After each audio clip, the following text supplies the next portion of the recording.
go. Can you see the house behind me? Mm-hmm. Okay, my name is Pino.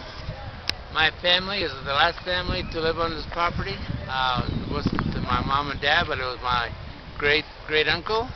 His name was Pino. He's the one that sold this property to the Curtin family. That house behind me is still called the Pino house. That's where he lived. I spent many years here on this ranch. In fact, I slept in the house a few times. I used to go in the backyard with my friend Nick. Was one of the boys that lived here, and chase bullfrogs and geese. You don't see any geese anymore, but there's plenty of bullfrogs still. I didn't take them all. And anyway, 1970, the Curtin family bought this property in 1937 from my uncle. Anyway, he stayed on the ranch till the late 1950s, taking care of it. It's caretaker. 7 years later, he moved to Albuquerque, and his son Facundo took over. And his son Facundo had two boys,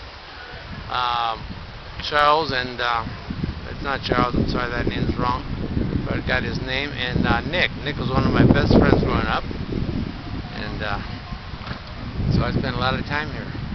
They spent a lot of time here too. Anyway, when Facundo took over to the 1960s, then they moved on. The Curtin family decided to live here full time in a way, because they did have a house in Santa Fe. They had a house in Pasadena. They had estates, actually. They weren't just houses. They're very rich people, well off, but they're very great people. They spend their own money turning this into a living museum. They spend their own money for about 15 years, just bringing buildings in, hiring people, and doing all the work. And Ms. Curtin died roughly in 1989. I think Mr.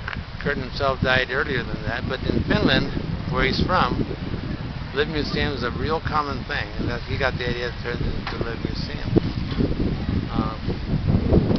Like I said, there's the Pino house back there, and he's the one that kept this going. That was the living trust, and we get most of our money from donations. We do not make a lot of money. We usually get almost even by the end of the year, because there's a couple that used to come here all the time. Never told us who they were, and I'm not sure anybody ever knew who they were. But they wrote a letter when they died from their lawyer that how much they enjoyed coming here because they were treated so nice.